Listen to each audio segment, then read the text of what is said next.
And back then I used to make jokes on Rahul Gandhi and Congress or things like that. And then they're all there, you know. The fact is that now all this 12 years back, half these bucks were not even living, I think, alive that time. You know, now they're all alive and now they're, oh, why are you saying only against Modi? Why not against Rahul? Why are you paid by Congress? Are you mad or what? You know? Go to old tweets and see. I mean, and I'll tell you, this is one point which I always make, you know, in an absence of an opposition, a strong opposition, you know, it becomes responsibility of everybody to at least say what is right, what is wrong, you know. Like I'll tell you one thing, like sometime back, I think last year, Modi ji was, I think in Varanasi, climbing the steps and he fell down. Okay. And all these left wing started making jokes on that. And I think this is so stupid. It's an old man falling down. You fucking don't make jokes about it, you know. Your father could fall tomorrow. You know, he missed a step and he fell down. I mean, I think it was very foolish for anybody to sit and write jokes on that or make memes about that, you know.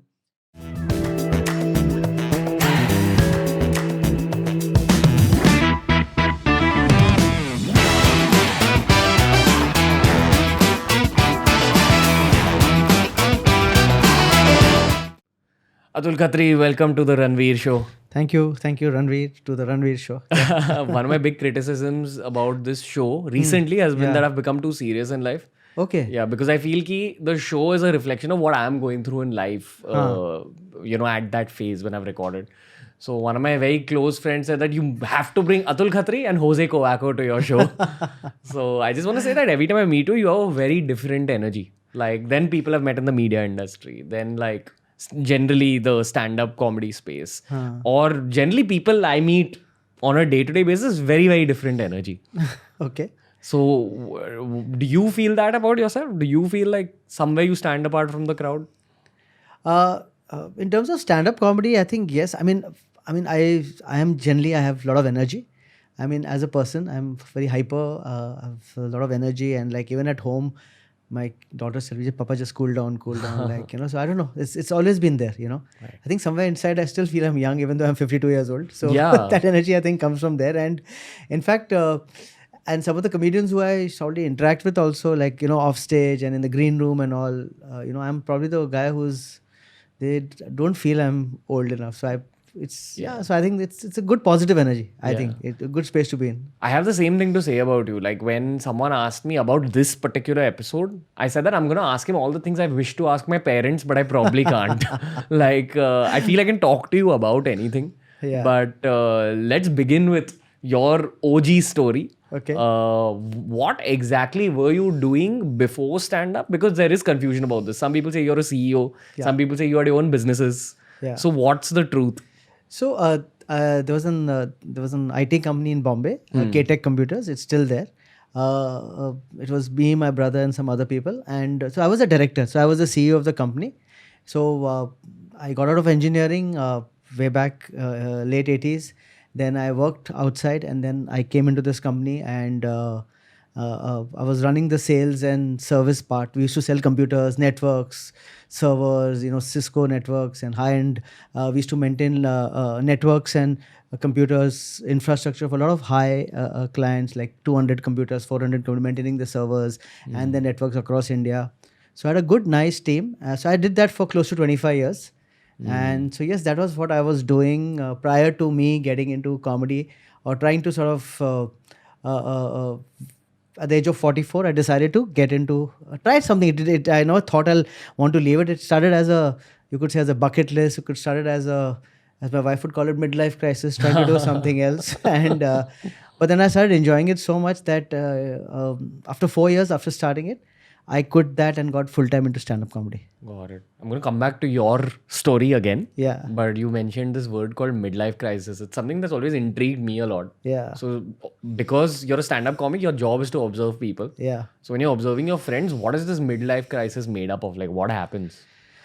And and what is it? Could you explain the ABCs of it? So I think, you know, in our generation, a lot of us soon after college, there was a lot of pressure to get into work, business and things like that.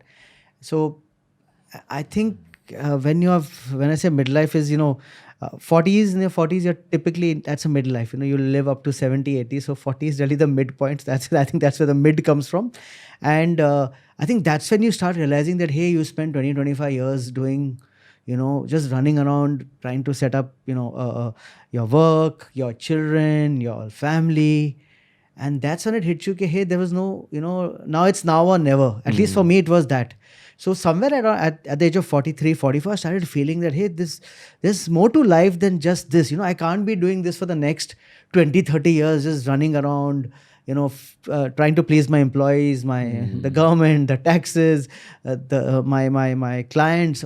Somewhere it has to be something for your own personal also has to be. There has to be a different aspect to you, which is your personal growth, I mean, you can't then at the age of 65, 70 when you're retired, and that should really bother me. When I think of it now, that should really bother me, that at the age of 70, 75, when I'm, retired and maybe can't do anything more, I wouldn't say, oh my God, at least I should have tried this, If you don't try, then you have to be blamed. But if you try and you don't succeed, then it's okay. So it was actually that. And to be honest with you, my wife really egged me on. She said, hey, why don't you, and what happens in an IT job, there's a great burnout, because it is actually 24/7, 365. When you're maintaining, at least in my case, you're maintaining people's very high-end critical servers and all. You get a call at 3 a.m. in the morning, hey, my server is down somewhere in this, arrange for some resources to set it out, and then you have to do it. And so it was like, and we were working actually in terms of work hours, it used to be like from morning 8:30, say like 8:30, 9, 10 in the night, and 7 days a week, 6 days a week. Sunday used to be typically an off, but 6 days a week. So there's a lot of burnout which happens. Continuously there are targets to achieve, there are employee salaries to be paid, and running a business in India, I think anywhere else, a small, medium-sized business is extremely challenging, in terms of the buck stops here, you can't. So, yeah, unless you're a crook and, run away with people's money, that's a different thing. But so I think that's what, and egged by my wife, I said, no, I have to try something, So I actually, it was started with it was a planned decision. Let me try something else rather than just doing my work day in and day out. So I started from there. So I think midlife crisis, it really hits you there, because at the time your children are growing up and, more responsibility will come up. So it's trying to, probably satisfy some of your inner needs somewhere, that, hey, let's look inward and say that how can you do something for yourself? What were you at 27 versus you at this age where you decided to take this call? What was the difference in your mindset? At 27, I think I was more focused towards my work. It was full work, how to increase your business sales, how to, keep your clients happy, how to, just manage things around. So I think those, at that time, the goals were very different. Now at the age of 44, or when I started doing comedy, it was a very different state of mind, where you said, okay, this is going on, you've done it well. And till the time I left my work, we were highly profitable. It was not that it was a dying business and I wanted to get out of it. We were doing well. I'm a Sindhi businessman. We make money even out of, out of a loss. So yeah, I was, so at 44, it was the same feeling. I mean, I was still doing well, but there's some realization started coming that, hey, I'm getting old now, and now you have to, that's when your grays start coming in, your eyesight goes. Typically at 40, your reading glasses come on. So you know that, yeah, some changes is happening. So it's either now or never.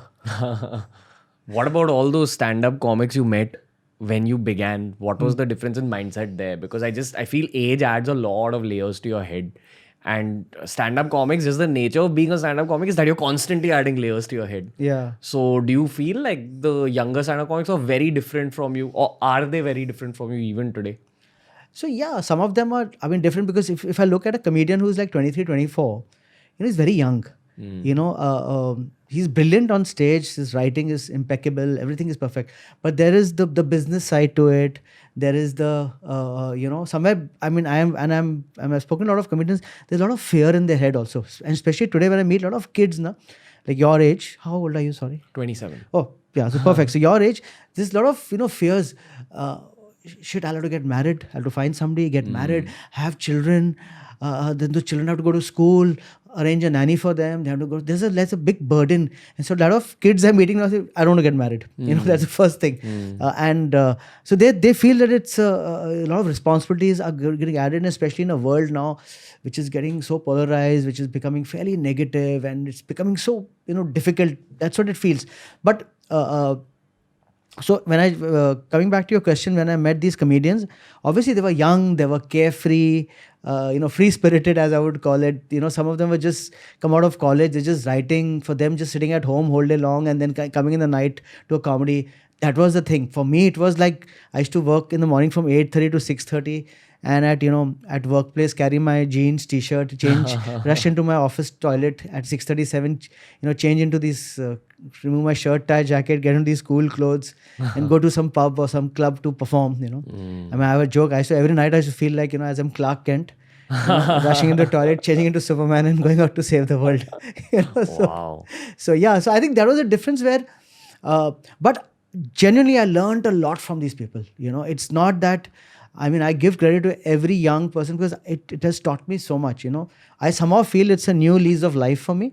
I did something for 25 years, which is a good chunk of my lifetime, maybe 1/3 of my lifetime I did in this IT. But I had you're running a different orbit. You have your ecosystem of your clients, your suppliers, that others. Now you jump out of that planet, get onto a different planet, ekdam fresh, where now you are hanging out with young comedians, writing a creative job, going to comedy clubs, performing across the world. Very different issues, very different ecosystem altogether. So I'm privileged that way that I got a chance, at least in a lifetime, to pursue two different, extremely different, not polarizing, but very different environments. But what do you see that's starkly different about this generation? Like people my age, what do you think is great and what do you also think is a little messed up? I think what is amazing, great, you guys don't think too much of the future. I don't know. I mean, it would be very individual, but I think it's a very nice thing. It's a very the Uber model that I need not buy a car. I have an Uber. I need not buy a house. I can rent it out. I need not. You have 10,000 in your account. Chalo, let's go for a trip to Lonavala for the weekend. I have money till Tuesday. We'll earn more money. So for our generation, it was more of savings and always protecting the future, because that's what my parents taught me. Like, it's always about saving, planning your future, seeing that you have those mutual funds and all. What if one day nothing happens, you have something to, which is also good in a way. So that's other thing which I would like to tell people is to please, like I should always tell comedians that what happens in a comedy, an open micer comes, he does very well for three consecutive open mics, and then before the fourth open mic, he quits his job. Suppose he has a job. He's saying, this is my passion, this is my calling. And then fifth, sixth open mic doesn't do well, suddenly doesn't get the followers. And then, finally you need money to pay your bills, to, survive. Unless you have a rich father who will, fund you for the rest of your life. You require all this to sustain. So I always say, be very calculated in your approach. And I get a lot of times comedians, young comedians say, what should I do? And I mean, some of the parents have spoken to me. My son is saying that I want to leave my steady job, which gives him a good 40,000-50,000 rupees. And so I discussed with the comedian. I've had this discussion. I said, listen, why do you want to leave your job? It's something he's saying, no, my boss doesn't allow me to do it. I said, wait for 6 months more. See, weigh your pros and cons. If for like a sustained 6, 7, 8 months, you're earning enough money from this passion of yours, which can sustain you, and you're confident you're doing well, and you really want to get into this for lifetime, then jump, then take this decision. Because comedy, even though it may, seem very easy, it may seem very fun, and it seems very spontaneous, there's a lot of hard work which goes into writing jokes, especially in today's time when you have WhatsApp jokes hitting you, 200 jokes per every minute is hitting you on your phone, and social media and memes and so many things. And so many such creators are coming now. You have to rise above that, because when you go on stage, when people come to pay you money, they have to say, oh my God, it's worth paying him. Other than ye to joke sun liya, internet pe kya fayda? That should not be the case. Generally, I've seen this in the media industry that especially the acting world, I'd even say the YouTube world, I'd even say the stand-up comedy world. Is it a bit of a rat race? Like, at least people, I know it's not, but people perceive it like that. Like, I know all three are individual. YouTubers are enjoying their work. Absolutely. Actors are enjoying being in films. Stand-up comics, many of them are living out their dreams by performing on stage. Yeah. But somewhere in a lot of people's heads, it becomes a rat race. And I feel like the joy of the whole ecosystem kind of drains away because of that thought. Yeah, so somewhere down the line there is a rat race. So if if you're a YouTuber, your rat race would be how many subscribers am I adding month on month. That is one, because there are these metrics system given Yeah. by platforms. How many followers you have, how many views did you get, how many comments did you get, how many likes vis-a-vis dislikes you got. So those are created by the platforms, created by society.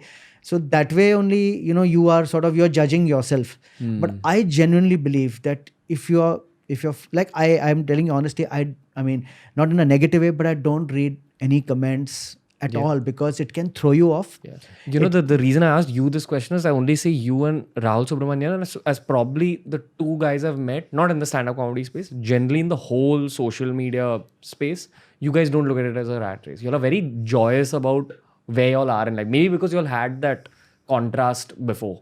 Maybe because, I'll be honest with you, earlier to sell a computer, where we were making I'm not joking, you could make like 1,000 rupees on selling a computer. Just give you an example. That's a margin you make, just 1,000 rupees on selling a computer. And to sell that computer, it might take you 1 week in terms of the transaction. Your client calls you give him a quote, he comes back, he compares it against 6 other vendors, and then you're fighting on the phone. Oh sir, this is the reason you should give it to me. Then you deliver the computer, you install it, keep him happy for a year, and 1,000 rupees is what you make. So I've gone through those, so for me, this is like very, very good. And so we are so privileged that, especially in stand-up comedy, where it's a new art form, just 10 years old, that all comedians, there's a long way to go. I think we are just at the tip of the iceberg. And I think 70-80% of India has not even seen what we are, doesn't know that we exist, And like till today, whenever we would go to a comedy show, even in Bombay, and we ask people, how many of you watching comedy show for the first time? You'll be surprised, 50-60% of the people, I mean live, obviously they watched it on YouTube or Netflix or whatever, but live, 50%, 60% room puts up their hands. When did you last watch a live stand-up comedy? Tell me. Before the lockdown. Okay, then you're good. You're a good guy. Because I meet some of the interviews and they say, no, sir, I've never watched it. I said, then how are you interviewing me? No. Yeah. But the point what I'm saying is, I think what I believe is that, first of all, these three art forms their struggles are very, like acting, for example, has been there for decades, years, hundreds of years. So those are different challenges. For example, acting, you compared acting with stand-up comedy. I have gone for auditions for, movies, for ads, and it is brutal, Like the casting guy will call you one day, sir, we are looking at exactly for a person like you, salt, pepper hair, so looking, CEO looking, doctor looking. And so please come, sir, for the audition. And you go in your head, you'll think that maybe there'll be 2 guys over there. And you go there in the auditions, there are 200 guys, all Saul looking, all CEO looking, all salt pepper, who will fit, and all actors. And I'm not an actor. And that's the kind of competition you have. So even in YouTubers, I think and you're a YouTuber, the video which you make with your heart, with your soul, you had fun on it. You're original. You've not copied anybody's idea. It has to do well, In comedy, there's a thing called the fourth wall. So when you're on the stage, there's a wall on the right, left, the wall behind you. The audience is the fourth wall. And they are the most intelligent wall. They can see whether you're lying or not lying. So as long as you're true to your art form, you goof up on stage, address it, and the audience can see that you're not lying. I think it's a very pure art form, stand-up comedy. You cannot lie, you cannot fib on stage. And the audience respects that. And I think, just to sort of sum up your question, I think it's just whatever you do. First of all, thanks to YouTube and so many platforms, there are no entry-level barriers. Still in acting, there are some barriers. You may have to know a Karan Johar or some guy, or you really struggled a lot. But if you're original, you're funny, put out a video, put out a reel. There's so many platforms available. You have a 30-second reel, you have a 15-second Insta story, you have a 1 minute IG TV, IG video. So many platforms available. Whatever your art form is, go there, do it. And if you're funny, you will, do well. Like, for example, Yashraj Mukhate. Nobody knew him, 6 months ago, 8 months ago. Today he's got like millions of followers. Musicians around India want to collaborate with him. Just see he had nothing. He's a guy from Aurangabad, So I think that's important. You have to be true to your art form and keep on doing it till you hit gold. So because you're 40 plus, I'm sure you've seen people's stories played out in front of you. Yeah. So what are like negative patterns that you saw early on in your life in other people? Maybe, who went down wrong paths or faded away. I don't have a better word for faded away. And do you see the same negative patterns happening with like the young people you meet in the media space? So see, first of all, okay, just generally not comparing comedians or anything. I think you have to recognize the trends. So a lot of people initially shunned social media. What is Instagram? What is Twitter? What is Facebook? I want to protect my personal life, which is fine, fair enough for you if you want to do that. But listen, when you have to sell tickets, that's where you have to come, because kids nowadays stop reading newspaper. You're not watching TV. Where do you go to buy tickets? On social media, right? So if you're not yourself on social media, if you have 2,000 followers on Instagram, and then you complain that my tickets are not selling, obviously because only those 2,000 people are watching. Out of that also hardly 50 people are this. Out of it 10 people will buy your tickets. Maybe through other word of mouth your tickets will sell. So if you're a live artist, performer, you have to, good or bad, you have to pimp yourself on social media. You have to come out. It's a struggle every day to come up with content. And some people do such a great job of it. Like, I get amazed, when I see like Dolly Singh, Kusha Kapila, Prajakta, every day churning out something like this. They have a plan in mind. It's not that they wake up and I'm sure they also get exhausted, but there's a proper plan to it. And that's why they are as popular as they are. They've got Bollywood roles, movies coming their way and things like that, or Netflix coming their way. So it's a hard work which finally pays. And I'm sure they're enjoying that. They don't, and I'm sure in some of the bad days also they must be kicking themselves up and say, hey, let me put this up because my fans are waiting for me to do something. So I think it's very important. So I see only people who have not stayed relevant to the time, whatever it is. Like for example, when Instagram came out with the reel, I could have said, forget it. Yeah, but I attended that Instagram seminar where they explained to us what reel is. I put out some reels and now I'm enjoying it. I'm enjoying the format, It's like, earlier in cricket, Sunil Gavaskar used to play 200 runs, get tired and go and sit in the pavilion and not field because he's tired, Not today, you have to field also, you have to bowl also, plus you have to bat also. Because the format changed from 5-day change into T20, so you have to be an all-rounder. So that's what I believe in saying, that you have to, first of all, recognize what are the platforms coming in, acknowledge them, don't shoo them away, see what are the trends coming in, as much as possible, whatever your limitations and your strengths are, use them and play to it. If you want to be out there, especially in our business where you have to be continuously out there in terms of this. Also, one other thing which I've seen people falling is because sometimes they overexpose themselves. Like in our line, what happens is, and this actually I give credit to Veer Das, who I met him at the airport some few years back, and he explained to me, saying that, listen, when people come to watch you at a comedy show, there should be a base price, that at this price is what I want to see Atul Khatri at, You can't be one day performing for 100 rupees a ticket, next day doing a free show somewhere, next day showing 800 rupees ticket somewhere else. Your audience will get confused. Okay, what is this worth, Like, for example, if you go for a Veer Das show, the front row tickets are always minimum 1,500 to 2,000 rupees and the cheapest is 750 rupees. So that's the worth he has attached to his ticket price. Now, tomorrow, same Veer goes and does 100 rupee ticket shows and 50, his crowd will dissipate and they will now stop this. So some of the things which I've seen many comedians do that, they give very confusing signals and then they complain, yeah, nobody's buying my tickets, so my market value sort of is not increasing. Obviously, because you yourself have created it, So like my shows also, I make it a point, like when any organizer comes to me and says that, hey, Atul, I want to show, I discuss it in but even though he's paid me upfront for the entire show, I need not be bothered with what he's charging his patrons. I ask him, what is the front row ticket price? Please keep it at this price. Don't, even though you're making money from the sponsors, but don't undersell me or don't even oversell me. I feel you've brought Sindhi business flair and combined it with a little egolessness. And I feel that usually when people age, what happens is one layer of ego gets attached. And that's probably what you're saying. That's why they don't reinvent that. Oh, social media is not, it's nothing for me. I'll stick to my newspapers and TV. Yeah, or it could be, oh, I just want to use Facebook. I don't want to use Instagram Reels. Yeah. But I feel you're very egoless with your work, and that's why like things worked out for you also. Yeah, actually, to be this is actually one of the questions which when I used to sell computers, and I'm not joking. So when if suppose there's a big order for like some 2-3 crores worth of total equipment, and you go there And what most of these purchase managers do, they'll call all the vendors at more or less the same time. So there's an office inside. The purchase manager is sitting. That day is going to sign an order for 2 crores. In the reception outside, he is called you also. He's called 6 of your competitors. So when you go there, only the waiting room, you say, oh my God, all my competitors sitting here. They also get the feeling. Okay. So they purposely do that. Okay, first only when you enter for the negotiations, you know that your competition is sitting there. You come down, you strip down to your bare minimum. Wow.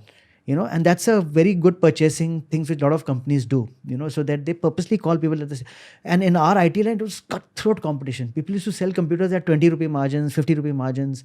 And I'm just giving an example, but very, very thin margins, In our industry, in the IT industry, the margins are 2%, 3%. So you have to earn just 2%.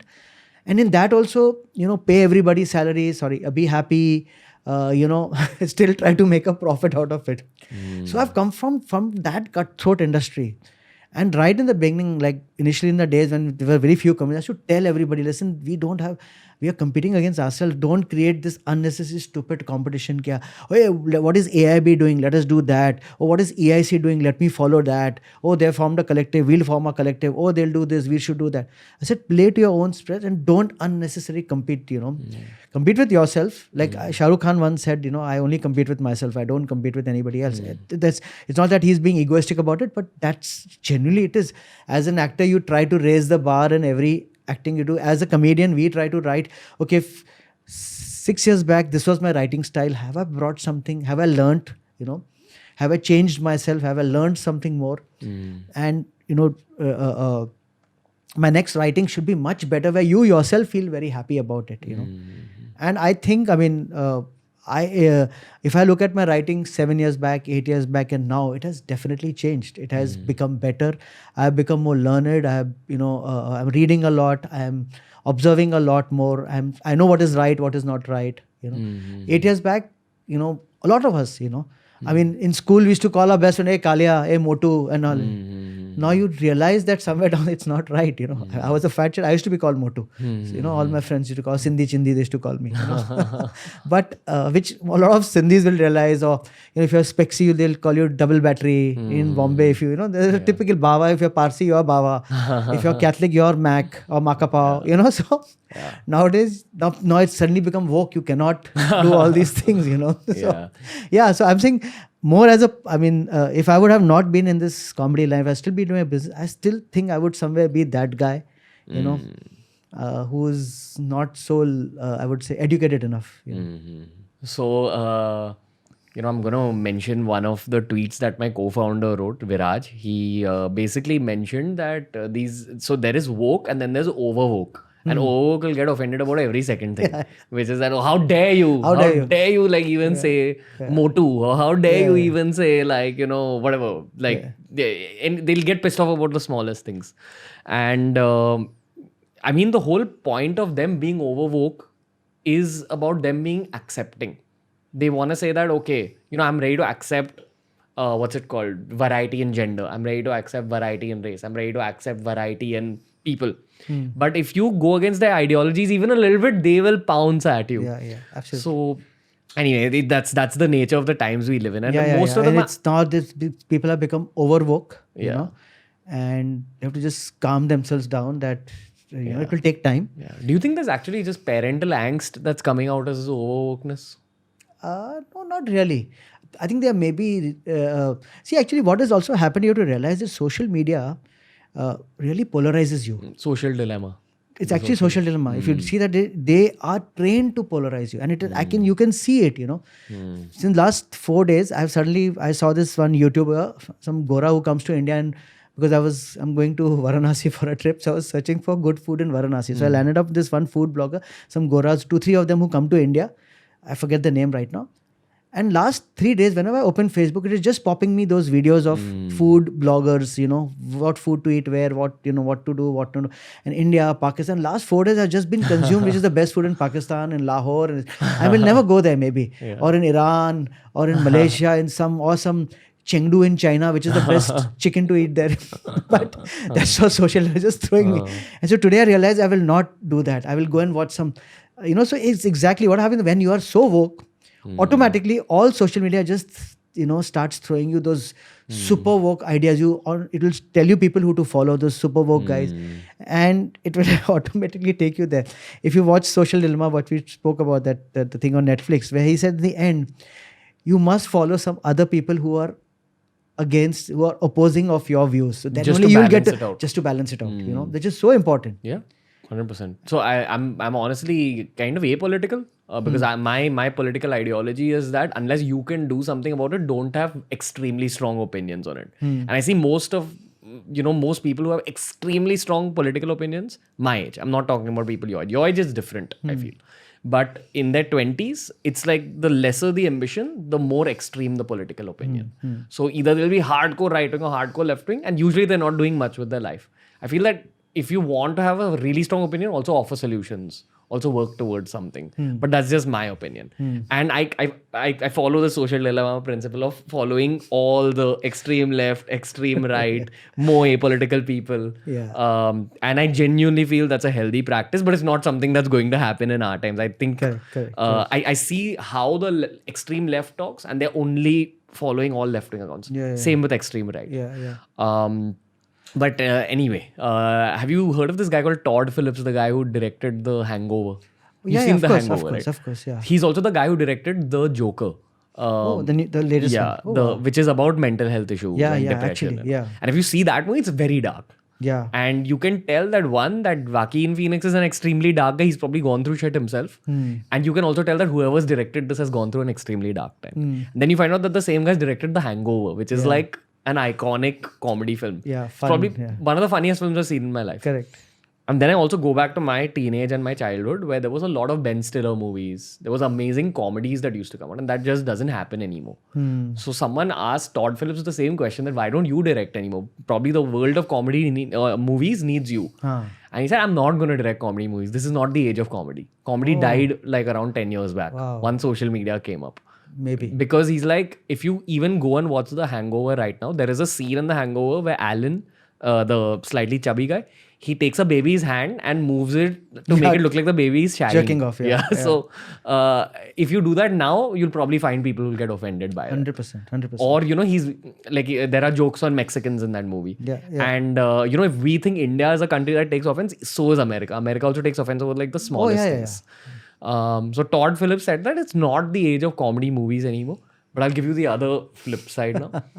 So there is like 3-4 gens of YouTubers in India. Okay, the first gen would be EIC, AB, you guys, TVF, all that. Second gen would be myself, Nikhil, Prajakta, Bhuvan, Ashish. Third gen would be like a Slay Point and all the people you've seen right now, like the gaming guys who suddenly grow. And then there's a fourth gen which is extremely dank. Dank humor is like very offensive. Yeah. So I think this 10 years of, they've daba ke rakhod, all their offensive jokes are going to come out in one offensive volcano in the 20s. That's my hope. But what do you think of this? Like, what do you see happen? Because I'm sure you've also observed that comedy and the nature of comedy has evolved over time. And usually comedy is a reflection of the society we live in. So what do you think that this is going to happen? People are going to have an offensive joke volcano. Have you ever seen a dank meme page on Instagram? I have. It's very dark. Yeah, it's very dark. Still, I think in terms of pure comedy as such, there are some people who enjoy. Like honestly, I know off the record, on the record, I'm okay with it. But I love dark comedy. Like at home, you should see the dark jokes I make with my daughters and my wife. And I'll just mess around, like say, hey, this is a new joke I'm trying. Yeah. And I'll write a real dark, like I'll think of the jokes I thought. I know because somewhere as a comedian I have to vent it out. I can't vent it out on Twitter. I can't vent it out anywhere. So I have to tell it to somebody because that thought has to come out of my head. Or we have an old EIC group and somewhere I'll write something of that sort, Yeah. No, are you mad, Dad? You get burnt alive if you say this also. You can't even think about it. How are you thinking about it? I said, no. It's that, it's the angst of not being able to do it. Like, I'm sure once, we should have we won't tell you guys about it, but we'll have one room, like this is a dark comedy night. Everybody come there. It'll be one of those, earlier these LGBTQ movements, meetings used to be, before the section got this to be held underground, so there's to be these secret groups where they say, hey, we are meeting at this bar, everybody come. And I've attended some of these meetings to perform there. And I support I'm not any of these, but I support the movement very thing. So I had some friends who are from the LGBTQ community, and I used to go there for the meetings, and it used to be so much fun. And it was like this happened at 2:30 in the afternoon to 4:30 because they didn't want the cops to come and bust them and things like that, So like that, we should have one of these dark comedy nights where through just SMSs and, we said, hey, there's a dark comedy night happening. Come here, and just everybody just coming and, opening up and removing their angst. And I think people have to take jokes, literally. Don't take them so seriously, and don't get offended. Like today, I'm telling you, the kind of, as a comedian, as a Twitter, as a person who's very active on Twitter, and I've seen that change. I've seen that change where, you write the most positive thing, and still there'll be 6 guys who will get offended and flip it around and say, hey, I got offended. I mean, chill the hell down, man. Recently, Mr. Modi also said that, guys have a sense of humor. I mean, college don't get any. In fact, I think he was referring to his own bhaks, because he said that, in college life and all, enjoy college life. Don't take so much so seriously. So just have a sense of humor, enjoy it. Like I tweeted about this, just give your children sense of humor. That's it. Then they will survive for the rest of their life if they have a sense of humor. 100%. That's most important. I think it gets you through the darkest of times. And it's not only in India, it's happening everywhere. Like how Todd Phillips said, it's happening everywhere. It's overexposure to, today you have actually a tool, Today you can send a tweet to Narendra Modi and he may read it, or to an Amitabh Bachchan. In my time, 15 years back, you have to know Amitabh Bachchan's address, where he lives, There's no, he won't be listed on a telephone directory. So your hope would be Amitabh Bachchan, Juhu, and just put it in a mailbox, Bombay, it may reach him. And then you have to write a letter, take a paper, write a letter, post it, go to the post office, put a stamp, now it's like he's there, just tweet, throw stones at him directly, So that's why people are getting more offended, But do you think there'll be that dank volcano? I don't think so. In India, at least it may take. So it'll still be very underground movement, kind of a thing. Because even though we have a very rich culture of comedy as a nation, it's not that this is our genre is 10 years old, but there's been comedy from many. There have been mimicry artists. There have been guys in Marathi theatre like Pula Deshpande. So many guys in Punjab and in down south. Satire has always been. Akbar Birbal. What was that? That was all about. Satire and jokes and things like that. You always had a court jester. So comedy has always been a part, but it's now that, people are taking more offense to it. And as I think Ricky Gervais said, you can say any type of a joke. You can joke about anything you want, if you take it in the literal sense. But what happens in India as a comedian also, we are performing in different like last year I performed in Agra, Udaipur, I forget. I think it was Agra. Sorry, Udaipur. Where there was the first time in history of Udaipur, I think it was, that stand-up comedy was happening. First time ever a show was happening. First time ever of our genre. They would have had the Hassa Kavi and mimicry, Raju Srivastav and all would have been, but this our genre, first time ever. 300 people turned up for the show. Now what happens is most of them are watching stand-up comedy for the first time. I would say 90% of them. Some of them would have traveled abroad and watched, So it becomes a responsibility of the comedian also to see that you don't scare them away. If I bring out my best dark jokes, you think, this is stand-up comedy. No. Let us watch, Kapil Sharma on TV. That's good for us. This is not good comedy. Oh, he insulted Modi. Oh, he insulted Rahul Gandhi. No. This is not good. So it becomes a responsibility of the comedian to go and see that they see the room, read the room, and start with simple Sindhi jokes, Marwadi jokes, Punjabi jokes, whatever, That's a part of every stand-up act. Like you have to go in on stage and actually sense the energy and then alter your jokes. Yeah. Oh. Always. It's and you have to like sometimes what happens is that the host will tell you, or the event organizer, say what you want. It's all adult crowd. Say what you want. And so what at least most comedians do is release a test joke to see whether really are they prepared to do that or no. And within like first 3-4 minutes we come to know whether it's a audience which is very conservative or very open to take whatever kind of jokes, and you slowly take them through. Don't hit them so hard initially, then they say, oh my God, forget it, this is not for us, because in stand-up comedy is such an art form that the audience decides to like you in the first 2-3 minutes. And if they love you, then you can take them for 2 hours also. But if you say something wrong on stage, the first 2-3 minutes, then they all gang up against you, then you sit there for 4 days also, they will still not like you. So that's what comedy is. So I think it becomes a responsibility of the comedian to see that you don't scare away the audiences. If I would have gone and created havoc or dark jokes or too many sex jokes in that Udaipur, and we don't know. So next time a comedian would come who wouldn't have those jokes, but he wouldn't sell tickets because we don't want this kind of comedy. And I said Kapil Sharma the word, but I want to say that a lot of young kids say, oh, we don't like Kapil Sharma and all that. But generally speaking, the kind of comedy he does on a GEC, on TV, he's done an amazing, great job because whatever said, those marriage jokes, observation jokes, what he does, but you have to see his hands are tied. On TV, on radio, on FM, you can't say, for example, Narendra Modi. You have to always call him Honorable Prime Minister. You can't say Muslim. You have to say member of the minority community. There are words you cannot say, Wow. You cannot say Shiv Sena. You have to always refer to them as a regional political party. So under those circumstances, you can't do politics, you can't do sex, you cannot do... We comedians are very, very privileged. We can go on stage and say what the hell we want, But their hindsight, and in spite of all that, he's been holding the audiences for years together. Great job, amazing job. How does your English stand-up comedy or urban stand-up comedy look at people like Sunil Pal, Raju Srivastav, Naveen Pravakar, all those? Dude, I grew up. They are my inspirations.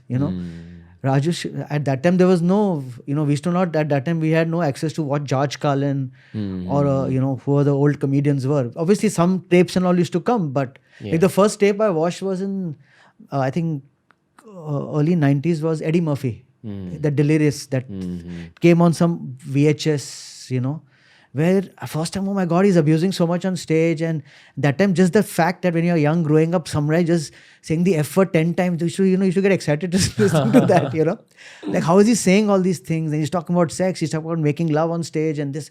My God, that's the first actual stand-up video I ever watched. But I mean, coming back to your question, Johnny Lever, Raju Srivastava, Sunil Pal, that Indian Laughter Challenge and all, we grew up, those are our idols, Maybe some of their times have gone because they used to typically rely on mimicry, And at that time, I mean, I had met this, I once performed in Gujarat with this, I forget the gentleman's name, but he's a very popular comedian in Gujarat doing mimicry. And we were having lunch and he's acknowledging, see, our art form mimicry is going to die. I said, why do you say that? He's saying, because during our time, olden days, the actors had such strong personalities and voices, Wow. Like Dilip Kumar had a style. Raj Kumar used to come and do Jani. And, somebody else used to do something else. Ashok Kumar had a style. Every actor had his own style, You see, now today, all these young crop, Ranveer, you see, other than today's probably Saif Ali Khan, who still has something to himself. You see, the rest of the new crop, they themselves are changing character every movie. They don't have a particular voice, Maybe few like Nawazuddin Siddiqui, or Irfan Khan, late Irfan Khan had a, personal, very typical style. You see, it's so difficult to mimic, and that's why that entire sort of genre is slowly dying. Still very popular in rural India and all that, but I took my kids to, Johnny Lever sir's one show. I'm a huge fan of his, I mean, whenever I've had the opportunity to meet him once or twice, and they couldn't get the references, Who's Raj Kumar? Papa, who's Dilip Kumar? They don't know any of these guys because he was doing it mimicking. I was enjoying it. My wife was enjoying it. And they said, who's this guy he's trying to imitate or mimic? So that is the thing. Wow. Never thought of that. Yeah. So that's very important how these things have changed, and changing. So I was born in 93 and in 2010 I was about 17, 18 years old, and you're fresh out of college and you're looking for shit to do other than just getting into alcohol for the first time in your life. Yeah. And I think I was one of those first people who ended up going for comedy club shows at Canvas, Laugh Factory and all that. Yeah. So I've seen you guys, that first gen of comics really come up. I think I've attended one of your shows also way back. I'm sure I might have. But what was the thought amongst y'all when y'all were like when this whole AIB, EIC, SNG was happening? So what was the overall vibe in the stand-up community? Like what was the point of doing that? Stand-up message or the collectives? The collectives. The collectives, I think. Because it was rising. Stand-up was rising by itself also. Yeah, but that time you felt you require some kind of a like a collaboration in terms of doing more work. Like sketches. Like I remember when I was invited by Saurabh Pant to do EIC, his brief was me that, hey, we are planning to do more shows, doing format shows, doing shows that require 3-4 people. So we're looking at like-minded writers, who write in their same zone and things like that. And we have found you very funny. We have found you, in the same zone as us. So can you join us? And it was like some coffee shop we met in Palladium itself. And it did like 2 minutes. I said, yeah, sure.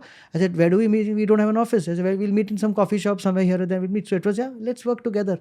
There was no plan. There was no thought. Honestly, but the idea was to like, what was happening is that brands were coming to us, create a sketch for us. That time, if you see, there were a lot of sketches everybody used to put out, like Valentine's Day, how is it celebrated? And then we used to have a big sketch of 8 minutes, 10 minutes. Every AIB also used to so what we used to do, which take the year and see, okay, which event. So Holi happens in March. So let's have a sketch on Holi. So start writing about it in Jan. Let's shoot it in Feb. And by first week of March, let's put it out like a Holi, how Holi is celebrated in India. A sketch about that. And okay, now let's do a Diwali sketch. Let's do a Christmas sketch. Let's do a Women's Day sketch. Let's do a, whatever different Rose Day and those day sketches. So that was really the idea. And the idea was to more writers on the board. So more, different creative inputs. Creative inputs. And like, for example, I think even AIB has admitted, and we used to also say that if we had more women writers that time, maybe we would have gone in other directions also. It was, I think somebody had, once complained to AIB. At that time, I think 3-4 years back, there was somebody put up a blog, hey, all your, sketches are very, misogynistic or very male-centric. And Tanmay said, right, dude, you have 4 guys, Ashish, me, Rohan and Khamba writing. We are all guys. We don't think from... Maybe we need to get more female writers, which were not there that time, getting into comedy space. And so that perspective also comes out, And I remember in EIC, we hired 2 female writers towards the end, like when I left, and a lot of sketches came out on Women's Day and getting that. And we should say very clearly, hey guys, you write the sketches. We are just going to add a little bit inputs to it because we wanted your voice to come out, But what happened? Like, why did that culture stop? So that I think what happened is that maybe at that time it was the need of the hour that you have collectives write, but after some time what happened, I think each of us individually started, getting a lot of brand work and things, a lot of our own things. For my reason for me leaving EIC was very, very personal because, see, I came from 25 years of corporate life, I did this to follow my passion, like I wanted to wake up at 10:30, 11 on a Monday morning, go to a nice coffee shop, sit and write. That's what I want to do. I left all that, did it for 25, 26 years. So when EIC started growing very fast and we were doing very well, so we said, oh, now we are 7 of us, we need a proper office. So we hired an office. They said, now we need writers. I said, okay, right. We started adding writers. Okay, now we need an accountant. We need an admin guy. We need a watchman outside, kaun aa raha hai, kaun ja raha hai. Okay, now we've hired 6 writers. Now we need everybody to come on time. And if we don't come on time, they may not come. There has to be a target for them. Hey guys, today we have to come out with 6 memes. Okay, like today is March, Holi is coming. Give me 6 ideas on Holi. Each of you write individually. Let's think. But we were comedians, we were traveling, which also means that if you're calling your writers at 11, even you have to reach by 11. Otherwise, honestly, in India or anywhere in the world, forget India, nobody works till everybody's there. So, which means then we started making rules that okay, everybody. Each of us also has to come at 11 o'clock to the office. Which means I live in Juhu, which is the office was in Lower Parel. I moved the skull. Anyway, is he talking to me? That's actually me after 6 years. With the horns. So which means I have to leave at 9 o'clock from Juhu, pack a lunch box, go there, be there till 7. And I said, shit, I did this for 26 years. I got out of that. I don't want to go back back into that routine of an office and an admin and timing and salary paying. For all these other guys, it was good because it was challenging. They're all young kids. Now they were getting corporatized. I'm coming out of a corporate. I didn't want to get into this. So and we are the best of friends till today. And we said, dude, honestly, I can't do this. I want to follow my passion, getting too much in this, starting a company again. I've left a company to this. So that was my reason. So yes, they're doing great work and they still exist. And yeah. And I think more also what happened was like my first video, which I released I started doing comedy 2012. After 5 years, I started on my own. So 2-3 years initially was alone, then 3 years I was with EIC. 2017 when I released that Justin Bieber video. You'll be surprised, the maximum comments I got that time was that people thought that was my first stand-up comedy video. They didn't know I was doing comedy for, like 4 years, 5 years before that. So like there's so many comedians. What happens is that, amazing video. This as a first video, this is very good. I said, dude, I'm doing comedy since the last 5 years. You never watched me before. So that was the thing. So I think it's the right time I sort of broke out and, this and that should done well from then. And even EIC is growing and they're doing well. So it's good. It's like, I think the industry itself is growing. So I think it was the need of the hour that time. What has happened, the best thing about it is that now you're on your own, the pressure is on you. There is no crutch, that, if I don't go for, I know still there'll be a sketch. You have to wake up and make that sketch yourself if you want to make it. Okay, got to turn on the Sindhi in you. Did you plan out your business game in comedy? Also, like, how do stand-up comics make money in the modern day? Because I know that the whole COVID pandemic has created a massive hit on that industry. And the third question along with these two is, how do you manage money like nowadays? So one is in terms of the planning. Yes, there is definitely some kind of a plan, just like any YouTuber has. You evolve your brand or something into... No, not really. In terms of, evolving the brand, like for example, slowly and steadily, you sort of build on your brand value. Like the example I gave of Veer, where this is my ticket price. I don't want to, anything below that, I'm not going out and, doing comedy.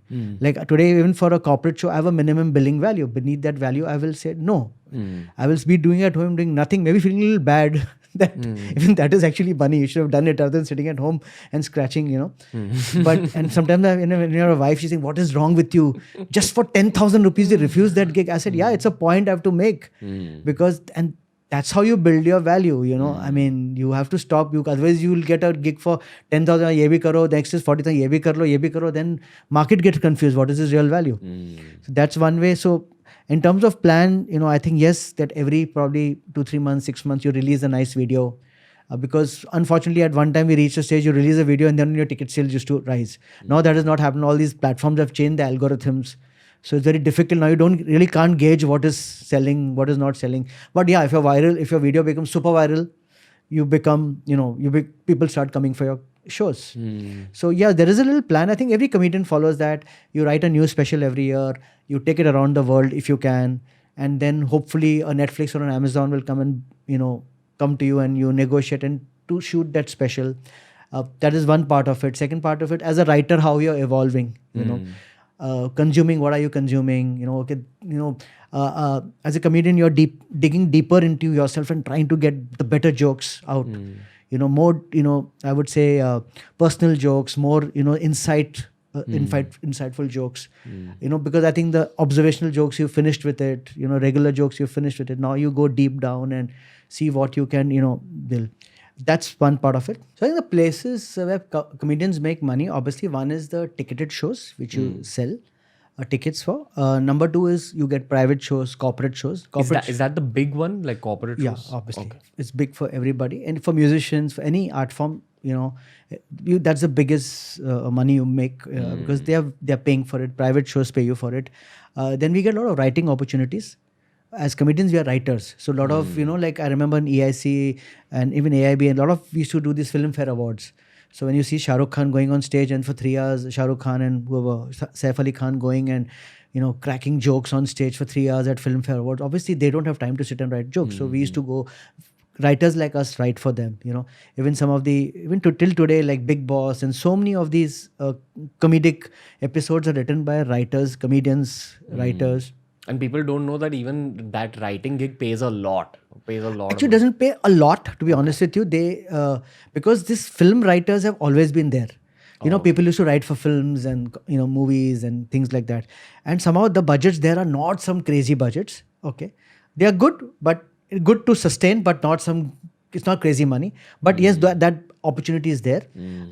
I've heard like TV writers and all get paid like 50-60K per episode and all this. Maybe for a big episode, yeah, maybe. Yeah. Okay. Yeah. I think but that episode writing may take a lot of time, and it could maybe be a team of 2-3 writers writing that. Could not and also maybe I'm thinking about Saas Bahu shows, but maybe, yeah. But go on. Yeah, so writing is obviously a good opportunity you get, and comedic writing, and especially in today's world where it has become so difficult because you have to say you can't say this, you can't say this, you can't say this. So in that environment, still trying to create jokes. So writing, then you get brand work. So some of us who are comedians who are extremely, you would say, popular or active on social media, you get some brand, work. You get, I think these are and supposing then if your special comes out on Netflix and all, you get a good money from them. So there is a good thing as long as you are, dedicated towards it, as long as you're working very hard. I'm honestly telling you, I'm working more hard than I should do in my corporate life, even though I should run a company with a lot of people working under me and a lot of more commitment, because at that time you're sort of responsible for everybody's salaries. On the third of the month you have to pay salaries to 50 people. That pressure used to be there. You have to get money in somehow in the company. Now that pressure is not there, but still I'm working more harder, I would say, because now it's your brand. You're not selling a Cisco router which is somebody else's brand. Now it's your own brand you're trying to create, and there's so many multiple kinds of things happening doing. And so I think so in the pandemic also what has happened is obviously few comedians like me, Amit Tandon, some of us, Vipul, and I think me and Amit and 2-3 we realized this first, that the pandemic is going to be harsh for us because live stage performances wouldn't happen. So the pandemic lockdown happened on 18th of March, and by 2nd April I had my first show on Zoom. Didn't know what Zoom was, never heard of it before. Installed it, learnt it, and sort of got into it. So I hit my first show on 2nd of April. Then I had a show every week. I used to do a Friday 10 p.m. show. I used to get started with 50 people, went on to 100 people, went on to as more as 400 people towards the end. So I quickly learned that. And then the corporate shows started coming on Zoom also. So to be honest with you, I thought when the pandemic hit us, we're going to all die. It's like somebody had cut off our throats. We can't speak any longer. And all of us thought that time it's going to be like 21 days, 40 days. Maximum it will be 76 days because Wuhan had cured itself in 46 days. So we'll also get out in 76, maximum 100 days. But it went on for 8 months and still going on. So did a lot of shows on that. We made money. And obviously what happened was that because a lot of people were at home, a lot of brand work started coming in, more than last year. So because I was active on social media, touch wood, I got a lot of those deals also. And I'm telling you, there are things which I've done in this pandemic, in the lockdown, which I would have never done in my normal. Like I have made people play housey. Okay? Like 2 and 4, 24. Oh, 24 is the year I hit my puberty. The client said, you have to make people play housey. And after every number, there has to be a joke. You're a comedian. They can get anybody else, So on the spot, you're thinking, you've written some joke. Oh, 2 and 24, 24.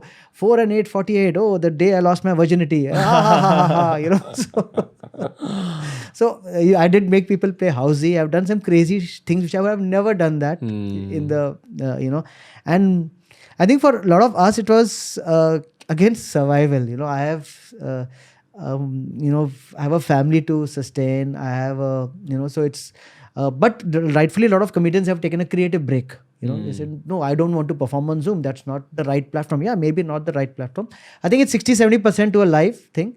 And more than anything, even the people were, wanting some kind of a, relief, some kind of entertainment. We fulfilled that. And I think I was happy that I was one of the early adapters of this new virtual platform. And it's not been so bad, what I had envisaged it to be. And now as we are opening up and things are, I think very soon, I think the worst part about this pandemic is we initially in maybe June, July, we all thought how the nature has come back, and dolphins are in Bombay, sparrows have come back. You can see Himalayas from Jalandhar. All that happened. We'll come out as better human beings. Nothing of that sort. We're going back. We are going back instantly. I remember the first time I drove, I said, "My God, I'm driving after 4 months." Yeah. And first auto rickshaw cut me, and I am I became like a janwar in like 1 second. Yeah. So. No, I know what you do. Do you feel? I mean, this is a thought I've had during the lockdown. Do you think you'll leave Mumbai at some point? A lot of people are actually thinking that. A lot of people are thinking. Just yesterday, I was with some comedians. We were discussing that. Like comedians, some people generally are thinking, "Hey, let's shift to Canada. Let's shift here. Let's shift there." Like a lot of comedians in the pandemic left Bombay. They shifted to Goa. A lot of people shifted to Goa because they said, "This let me work. If I have to work from home, let me work in a more beautiful place." Yeah. But no, I will not leave Bombay, India. I'm too old, rather. A lot of commitments already here. I love, and whatever said and done, for a comedian, India is an amazing place to be here, just in terms of the kind of content which we get. We are such a rich, society, so many Quirky. languages, communities. You have Bollywood, you have politics, you have cricket, you have so many things. You open the newspaper every day, you get 4 hours of comedic material just by reading the newspaper. I have Singapore, or you go to these places, they're so flat. There's nothing happening. America still is huge, a lot of things happening. But I'm just saying, in India, I will never leave India. I mean, I love India, it's my country, and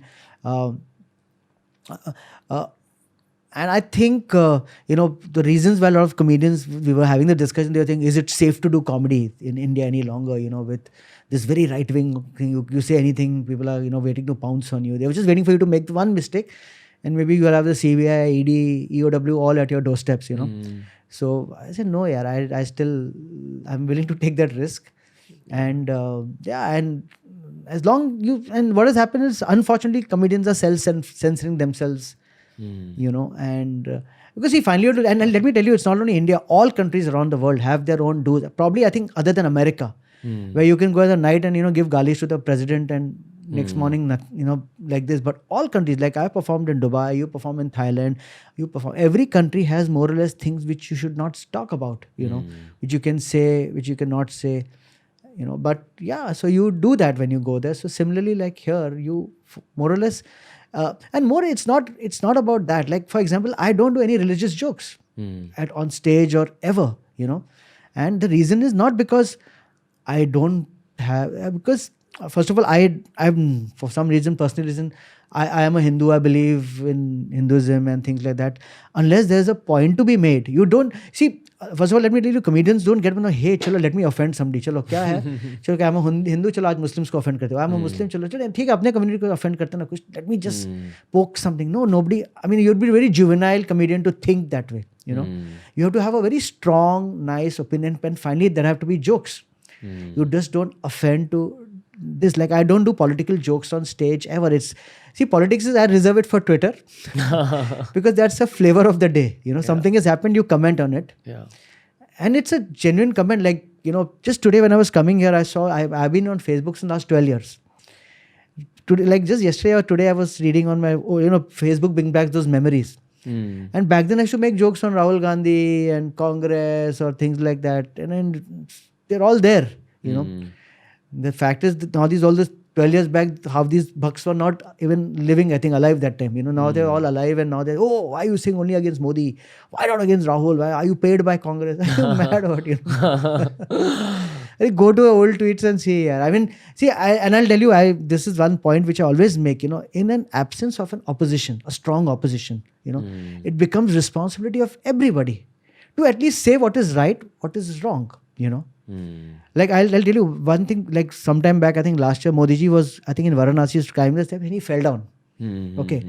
And all these left wing started making jokes on that. And I think this is so stupid. It's an old man falling down. You fucking don't make jokes about it, your father could fall tomorrow. He missed a step and he fell down. Yeah. I mean, I think it was very foolish for anybody to sit and write jokes on that or make memes about that, That's again your social dilemma speaking through them. Not really. I think it's more of I mean, it's not something to make fun of. Yeah, but if his policy on farmers is not good, I am going to talk about it. What I feel, and one thing which I do is I don't go just because the Tide is saying, this. I'm an old person. I read newspaper. I don't believe on what the news channels are saying, TVs is saying, or what Twitter is saying. I wait for a post, and next day I read the newspaper. I do my own research before having comment. If I'm going to talk about farmer issue, for example, which is going on right now, I should exactly know what it is before talking about it. I'm not like an idiot. Hey, farmer. Yes, you support it. They have a point. Lakhs of them are, at the Delhi border, but you have to have your own opinion about it. So I think that's very, very important for people to just step back. Just don't comment on anything just for the heck of it, or tweet anything for the heck of it. Step back. Listen, read, understand, and then post about it. What's the best way to get into news for a teenager today? Because you're exposed again to social media and you're exposed to TV channels, both of which can be extremely polarizing. I still feel newspaper, 2-3 newspapers. Again, it's not same social dilemma. Just don't read Times of have a Hindu, have a this. And I spend 1 hour of my day, every day, reading newspaper, and everything I read. Because you're a stand-up comic also? No, I should do it. Because I'm a stand-up comic, I used to do it always before. I still do it. I'm an old person, so I have to have that's a routine of mine since years. Like reading the newspaper. It's instilled by my family. We every day in our house, we are a joint family. We get 3 sets of newspapers. So it's like somebody's reading the Hindu, somebody's reading the Times of India, then somebody's reading the Hindustan Times, and we all then again swap it and we all read that. It's the same news, obviously, but so news channel, TV news channel, I have stopped. And obviously there are a lot of legit, on social media, Twitter accounts you can follow, which gives you a fair thing of what it is, Feel free to name some. Yeah, which is so many there. Like In Shots is there, for example, which just telling you, it's not giving an opinion, Faye D'Souza, for example, on YouTube. She's a very respected journalist. She's come up on YouTube.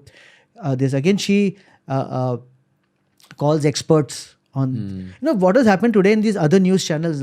They'll be talking about farmer protest, and that news panel, they'll get a comedian.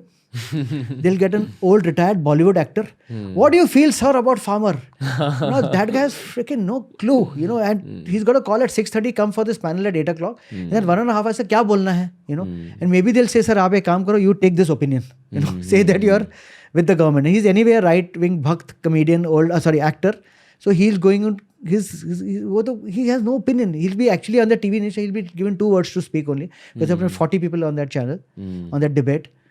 He's just there to, in his dying days, so that people still know that he's alive. He's relevant to something. So, like Faye, for example, doesn't do that. She'll only call experts, and so follow people like her, and follow the right people, basically, whoever you feel are. And as we already discussed, follow both sides so you get an opinion. 100%. And you can also see how far human stupidity can get if you allow it to if you allow it to snowball into something, which is what I enjoy. When I see extreme right or extreme left, I'm like, yo, why are you doing this to yourself? But I actually watch Republic News debates in the night just to de-stress. They're just screaming, and I just love, I've seen once or twice people on a debate like actually sleeping. Because he's not a chance to talk, Or he started with his drink. Like there's a guy called Vinod Mehta. He died. He was an editor of Outlook. He used to come to his debates with a drink, So Punjabi man, let me have a drink and enjoy. So fun. Because you're a comic, okay, and I do feel a large part of a comic's career is observation and studying. Something Zakir Khan told me that he's constantly studying everything that happens. Correct. And I'm sure it's the same with all comics. Yeah, absolutely. Some people might say that why am I asking such a heavy question on a supposedly light-hearted podcast? But do you think we're going into a better 2020s for India? Generally? Happier and economically. Sorry, happier? Happier and money-wise, like for overall the country. But are these questions, how are they related in observation and this? Like my observation on this. What's your opinion? Do you think we're heading into a happier 2020s for India? No, I honestly, with the heart, I don't think there's too much polarization happening right now. Polarization is the culprit. It's a big culprit. And it's happening across. It's happening on social media. It's happening on your bloody WhatsApp groups here. I'm an old person, so I'm a member of a lot of WhatsApp groups, and you see the fighting which happens before every election, where they'll, everybody brings out the beast in them. Family, within families, I've had friends who have told me that because he used to not support a political party, rest of the family ganged up and said, let's not call him for dinner tonight. Wow. Like that, like a first cousin, let's not call him. He's this, or he's gone to a party and his uncle has not spoken to him because of the post he put up on WhatsApp. So it has become so polarizing. It has become so polarizing where, that's the worst part. And it happened, we saw it in America also now. In America, this election, last year was election year. This year, 2020 was election year. And my American friends, there's so much polarization happening. Either you are this or that. There's no middle ground. Either we shoot you or you're with us. It's become so bad. It's become so toxic. People have lost the ability to perceive grey. Now it's just everything is whitewashed or everything is completely full of darkness. Absolutely. And what has happened is, so I think, and we have to all understand, it's all driven by politics. Those guys are playing such a harsh game. None of them are bloody interested about the country. I came here, still I found beggars, like people without clothes, asking for like 1 rupee, 2 rupees. I mean, and what are we talking about on the other end? You're making bloody statues or thousands of crores, and over here you can't, give food to poor people or give basic education. I do feel, and I'm not trying to say me versus you, but I do feel my generation will fix things. Like, I will like applaud here. I'll wait, because that has to be fixed. And also to a large extent, you said you're apolitical. Somewhere when you'll get into the issues, now you will see yourself going into one side. You will have to get into politics, or because once you come, that's the only way you can sort of change society on a mass level, And if you want to do some things only in your Vadala area where we are right now, you will have to get into an ALM, area local management, maybe stand for a municipal election here within this constitution. And like I know he's a friend of mine, Asif Zakaria. Okay, he's a Congress MLA, old friend of mine, and he's a Congress guy. But he's doing great job in Bandra. Like, you talk to any Bandra resident, he's saying he's doing great job. You call him at 12 o'clock, hey, my water is, coming out of the streets. He'll come and he'll call BMC, fix it, whatever. And last 8 years, BJP has been all willing, but he's the only guy, probably one of few guys winning from Congress. He's a Congress supporter because his dad was a Congress supporter. It's the same party, whatever. But I'm just saying that there are such hardworking guys who will finally people recognize. And then you see this across constituencies. Guys, irrespective of the political party, they still win because of the good work they are doing. And residents really want that here. They want simple, basic stuff here. We are not thinking where you're taking, everybody find the end of it. You want what your needs and which affect you on a daily basis. If somebody's willing to solve that, if somebody's doing a bad job, throw him out, get another job, get another guy. That's as simple as that, So I'm glad to know that, and I want more and more young people to get involved here. We need to change our country here. I mean, because you are your age and at the same time you're hanging out with people my age and stand-up comics and all, do you see a difference in mindset of the two generations and difference of capabilities also? Yes, so I'm on one end, I am a member of all of my WhatsApp groups, with all my old uncles, all in their 50s, all my friends and all that. Other end, in the evening I meet comedians or people like you. And definitely there's a lot of, very different mindset, I don't know whether, I need honestly more active participation from youngsters, more into, I wouldn't say active politics, but in some, because if you have to change something on a national level, you will have to, you'll have to get yourself in the muck here to sort of change it, And I don't know whether, these political parties, they are, all of them are crooks, to be honest with you. And there's barriers to entry. There's nepotism, biggest nepotism is there, And whether, you always hear this, the good guy, but, finally the system pulls him down. Or the system also makes him corrupt. Or the system, sort of changes him. Or he finally gives up in the exasperation and says, forget it, let me go back to what I was doing. This is not my cup of tea. And it's very dirty. And across the world, it's not only India, America, name any country, Pakistan, whichever countries you talk about have, elections, and it's the same across. So I hope it changes. I really hope it changes because we really require the change here. Yeah, I actually think, honestly, I genuinely feel it will. I once asked Technical Guruji, who's a very big tech YouTuber, Now he has established businesses outside of YouTube, and most YouTubers are either doing this for fame or money. Okay, and even fame, I think it reaches a saturation point at some point after you're doing your YouTube. You don't want it much after a point as a YouTuber. So I asked him, why do you do this? Why do you do so many YouTube videos? What do you enjoy? Like, what do you get out of it? And he said that somewhere I like the ability to have influence. Now, that's another way of saying, I mean, people would call this ability to have influence thing power. You gain power out of being an influencer. Correct. Anyone who becomes even 100,000 follower influencer on Instagram has some amount of power in this world. Of course. Then I met Abhi and New. Have you heard of Abhi and New? They are that guy wears a red t-shirt on Instagram and he does news, like he does modern issues. No, you might have seen their videos on Instagram. Okay. So we've had them on the podcast, one of our best podcasts till date. And I asked them a lot of these questions about how do you actually get in and change society through politics, because they study policy a lot and they themselves want to get into policy. But we came out with a theory on the podcast, which is that if I'm 27 now, so in 13 years, in 2033, I'll be 40 years old. So will many of the other influencers who also want to change up things. If a law, and also keep in mind, for 13 years, we'll be doing social media. So we'll continuously accumulate people, probably even more than, or at least at the same level as cricket and Bollywood, if not more. Yeah.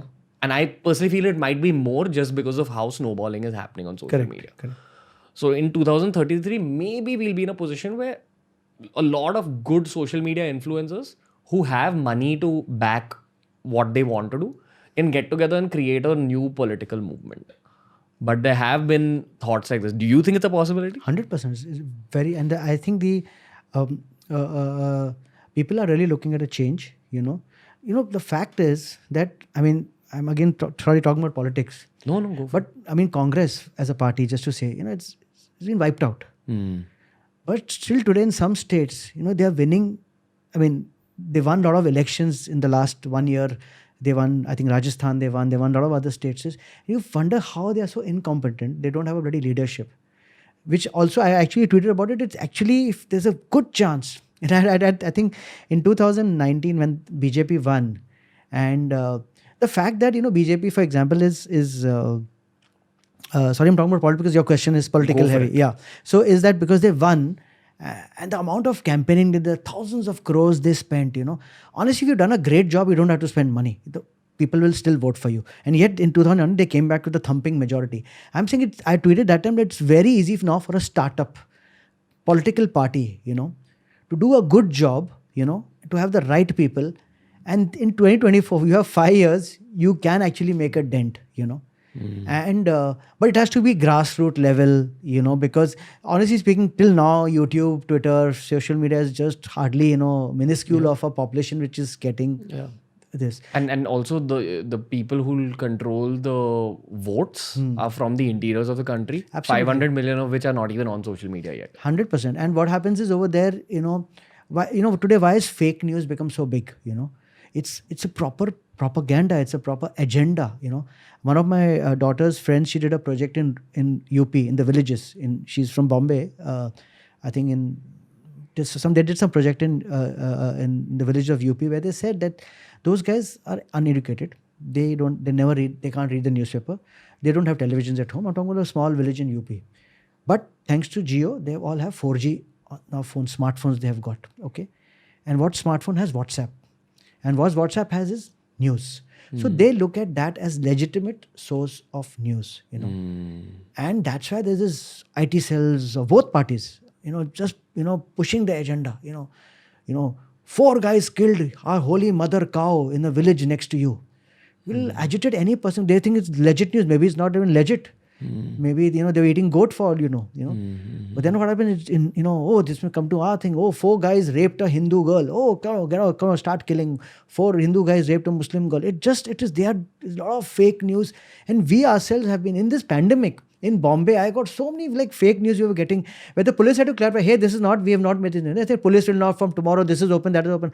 Next day, poor guy, that commissioner of police is announcing on Twitter, hey, this is all fake. Can you imagine there's somebody out there with a laptop, with a Adobe, some software, making fake news, putting Mumbai police ka logo, putting his signature there, and then having the thing to, put it up on WhatsApp and then spread it across And and just put it up, and then this stupid news anyway becomes viral, and within seconds everybody in India has it on their WhatsApp. So it's a big machinery which a lot of effort goes into that.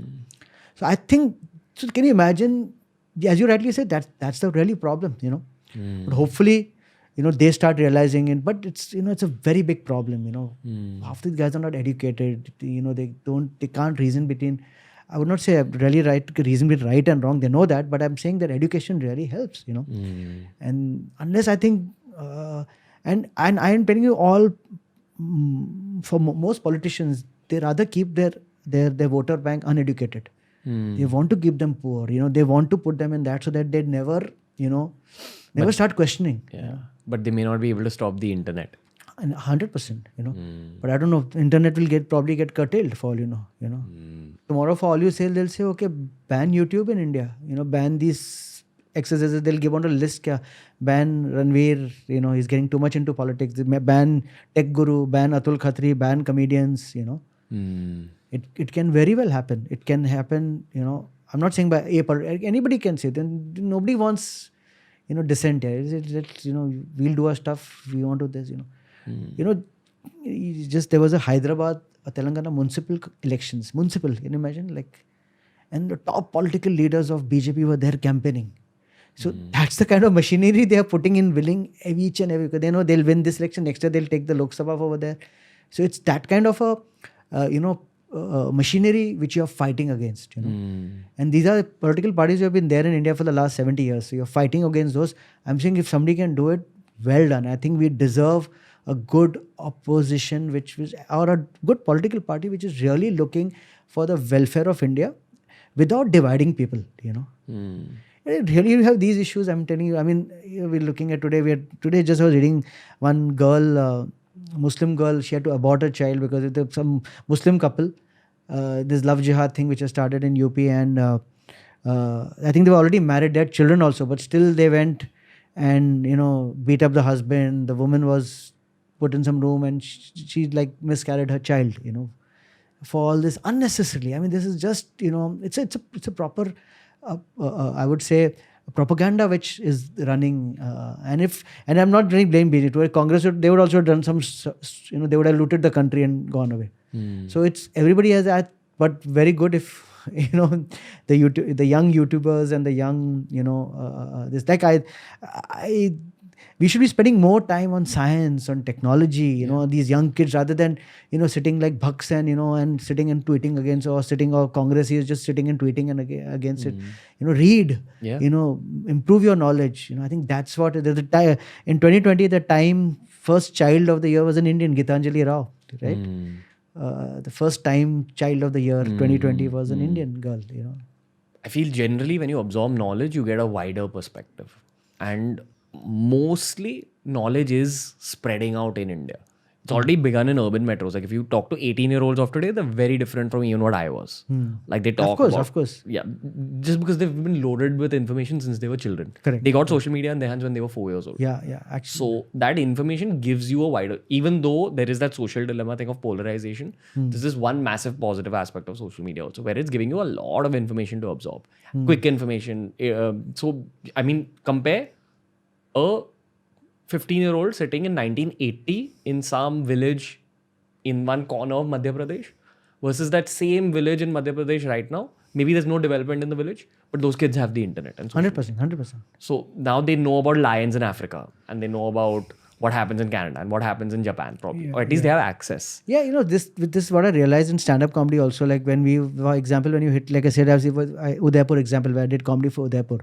You don't have to change any references, Like during my time, they were said the kids of Bombay, Delhi are much more smarter than the kids of Nagpur, for example. It's no longer the case since many years now. Yeah. Because the internet is the level, playing field. Everybody is consuming the same content. Everybody has the same WhatsApp, same Facebook. And maybe in those smaller cities, they have more money, spending money, power than you and me in Bombay, Delhi, So that happened like long time back only, where we saw that, information spread. Or they're also wearing the same Nike shoes. In fact, they can afford it much better than you because here you are spending half the time in traveling, partying, this, that you have to think thrice before buying that expensive Nike. But they have probably bought it the first day, and Nike is there today. Nike is there in Nagpur, it's there in Meerut, it's there everywhere. Just to give an example of Nike as a brand, as a shoe, as a so that like that. I mean, I went to Ludhiana many years back. I think in 2013 for a show there. And they said, Coimbatore, one of the things, the Mercedes dealer here sells more Mercedes than in Bombay. Because they have so much money, they don't know what to do. But let's buy a Mercedes, Yeah. I mean, I feel that if at all a lack of an opposition is the biggest political problem in our country, and this is nothing against any political party. No, they have dug their own grave, the other political parties. It's not that we didn't give them opportunity. But I feel this information spreading out and all will create an opposition at some point if that is the need of the hour, say in 2030s. I really look forward to it, and all the best. Seriously, I mean, I would say this should be a wake-up call to all. You know why I also say that? I mean, you can study the case of Trump and how he got elected. It was basic business and sales skills and communication skills, which I actually feel are lacking in our country. There are less sales skills, less communication skills, and less business skills. This country needs just a few, maybe 4 or 5 really sharp businessmen to enter politics and change up everything. Like, have you seen that Bad Boy Billionaires show? Yeah. So, I mean, a guy like Sahara, he definitely controlled a lot of money, but he also controlled a lot of power. He had, at his peak, I'm not talking about what eventually happened. And he did that based on good sales skills. He just knew how to sell himself and his brand and his idea. Correct. And businessmen don't enter politics because of what you said. That I don't want to get into that keychad. I don't want to get my clothes dirty. But I also think that's going to change in time. Yeah, it should change. So that's my big hope. And as long as good people come in politics, is always welcome. I'll tell you what, I'll go as far as saying I do believe the people at the top, even if they are good, and I read this in a book by Yuval Noah Harari, he talks about the concept of power, especially political power. Your whole reality gets morphed, where even if you go to a party with 21 of the top businessmen in the country or the top celebrities in the country, everyone wants to suck up to you because you're the one in power. Correct. Now that's the 21 top celebrities in the country. Imagine what the people who work with you are treating you like.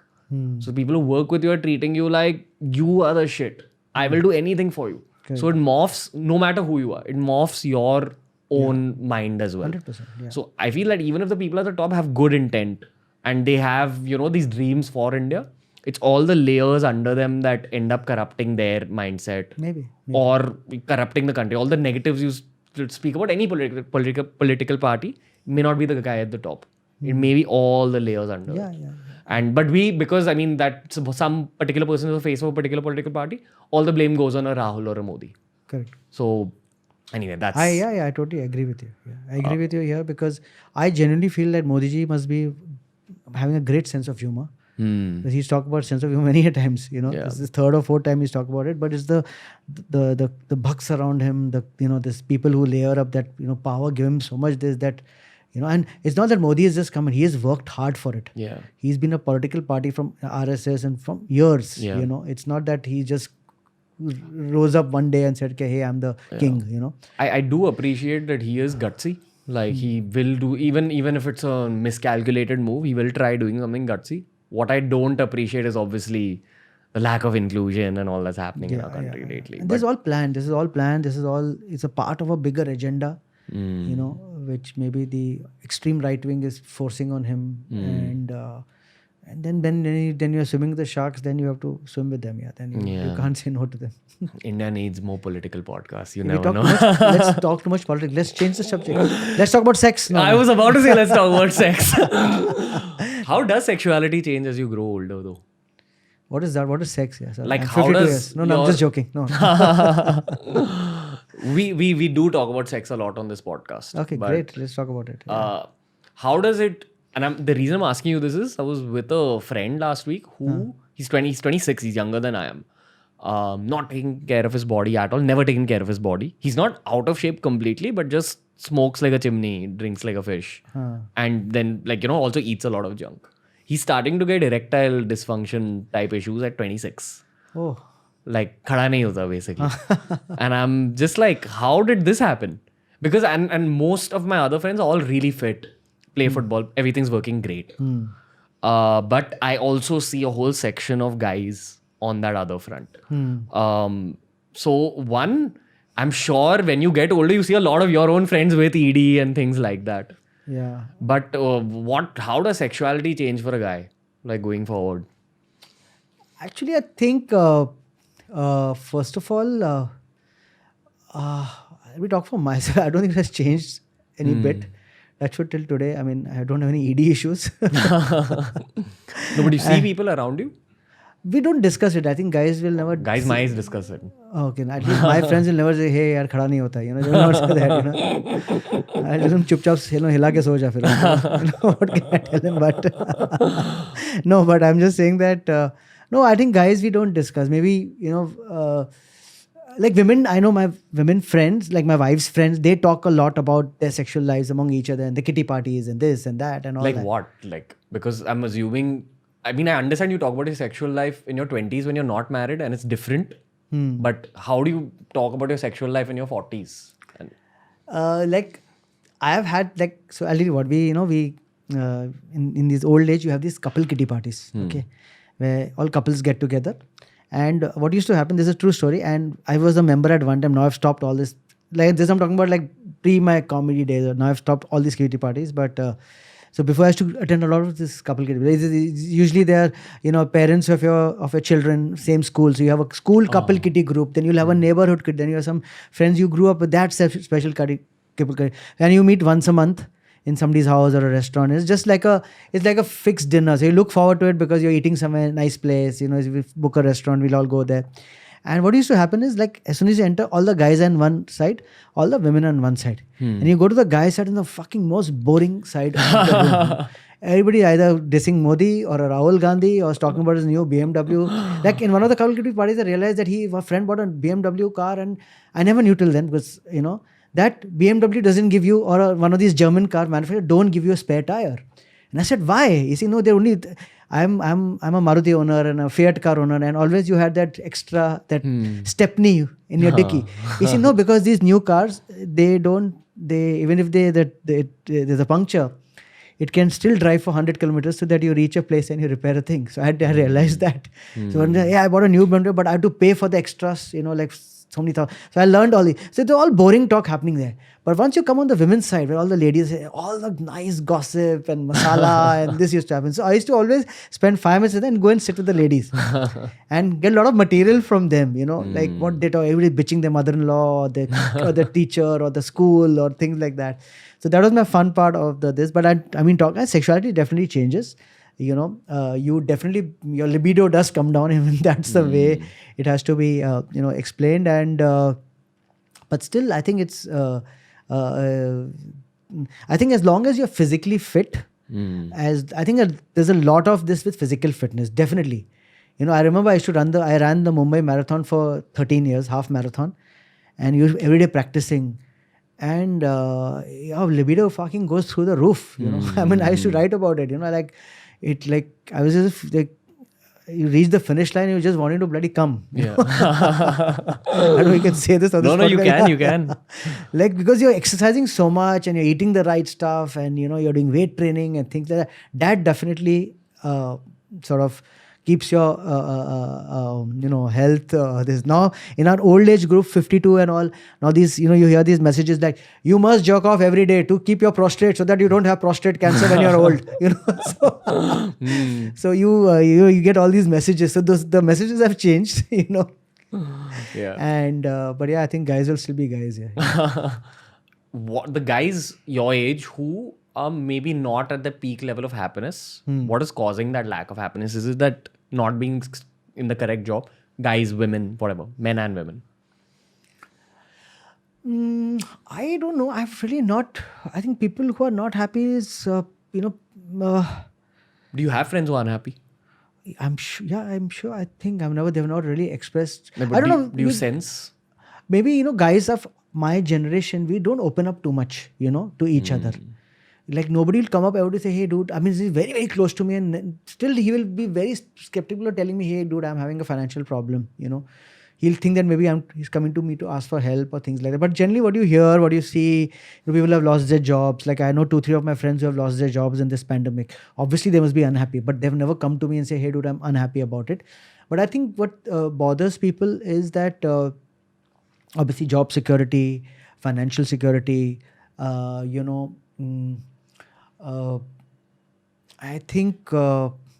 think these are the main two issues which are there, which really bother people my age, and rightfully Unhappy could be. marriage?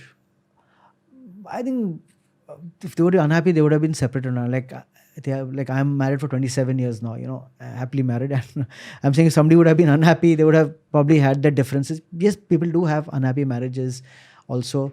But during our time, I think that the problem was, I think, which is not there in current generation, if you're really comparing this, is that I think there was too much pressure from family, from society to, still sort of power through a bad marriage, and so that log kya kahenge, or it'll affect children or things like that. I think now, rightfully, I'm saying that if you don't get on with a partner,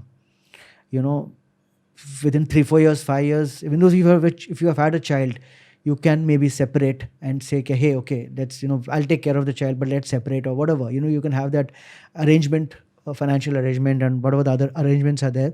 I think that in today's generation, I think that acceptance, it's a bad in a way because divorce rates are going up, and, it affects the child and things like that. That time, I don't know what is right. I think even going through a bad marriage and, being unhappy for 26, 27 years, living with a partner which you don't like, or you don't sleep also with the partner because you just don't want to, that you lost all the connection.